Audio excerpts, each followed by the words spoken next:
so this is 8.5 partial fractions day 2, and today we're going to talk about quadratic factors. So continuation on from yesterday.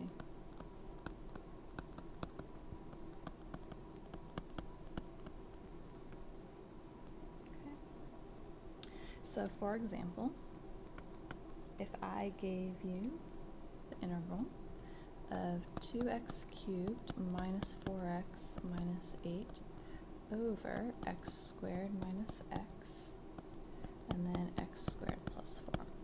Okay, so first thing you want to check is you can see that the degree would be higher in your denominator and numerators. You don't have to worry about long division. And you're going to notice when we set up to do our basic equation here, even though we can factor out an x from the first factor in our denominator, you're going to see that the last factor is quadratic in nature. So when we set up our equation, we're still going to say, okay, it'd be a over x plus b over x minus 1, and then the last one, you need to be 1 degree less than the numerator, so it's going to be cx plus d over x squared plus 4. Okay, so that's the only thing that's going to change. Still a factor, or still multiplied by your lowest common denominator. Okay, get your basic equation.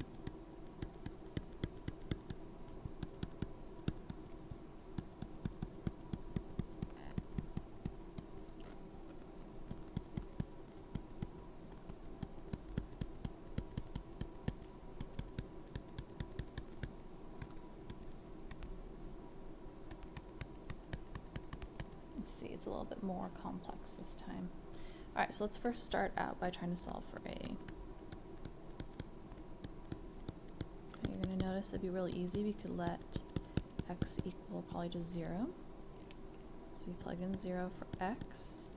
You're going to see that we get negative 4a. The other two terms get crossed out, so therefore a just equals 2. Right, let's see. We want to try to next solve for b. We probably could do that by letting x equal 1. Okay, so if we do that, we're going to get, let's see, 2 minus 4, which is negative 2. Negative 2 minus 8 is negative 10 on the left-hand side. A gets crossed out. B is going to end up being 5. And then the last term would also get crossed out, so therefore it looks like b equals negative 2. Okay, so here's where it gets a little bit more complicated. We're going to need to solve for c and d. We can't easily eliminate the other terms, so we're just going to choose two other values that are pretty low value, or easy values, so that we can let x equal. So I'm going to let x equal, we've already chose 0, we already chose 1, so we can choose negative 1.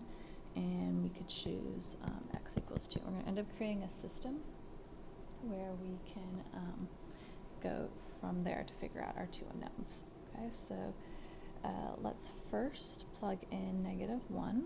If we plug in negative 1 to the first equation, let's see, we're going to get negative 2 plus 4, 7 minus 8, so it's going to be negative 6. So we're plugging in negative 1 right now.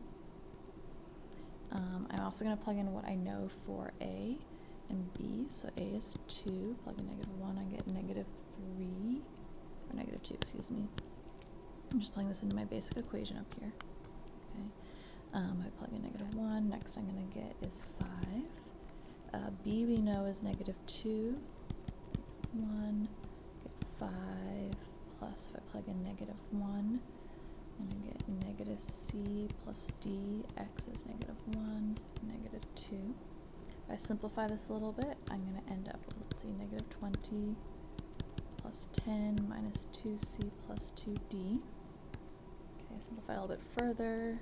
I'm going to keep c and d on the same side. End up with 4 equals negative 2c plus 2d.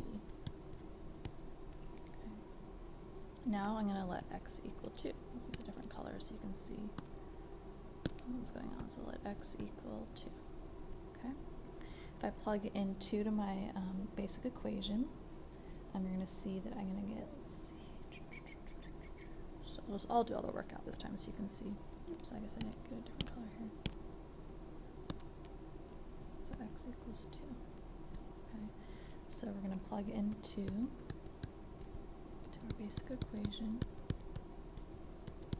A is equal to 2, we get 1, get 8, plus we know B is negative 2, X is 2, get 8, plus 2C plus D, 2 times 1.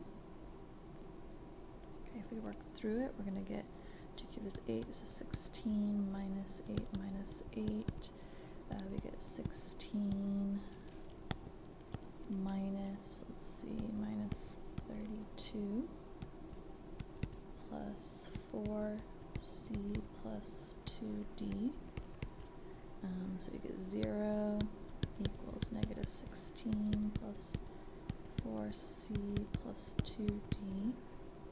So 16 equals 4C plus 2D. I'm going to divide everything by 2, so it's a little bit simpler. So 2C plus D. What you're going to notice is I now have another equation that we could solve using systems. So I'm going to say, okay, so 4 equals negative 2C plus 2D, and bringing down that other equation. Okay, and then I'm going to also use this one that we just found, the 2C plus D.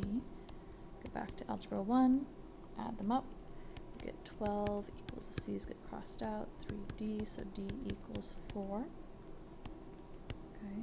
And then if we need to solve for C, we can plug it back into either original equations. So I'll just use this 8 equals 2C plus 4 for what D is. If we solve for C, C equals 2. Okay, whew. Now we have all of our unknowns. Okay, so I'm going to rewrite my equation. All right, so it's the integral. So A was 2, B was negative 2.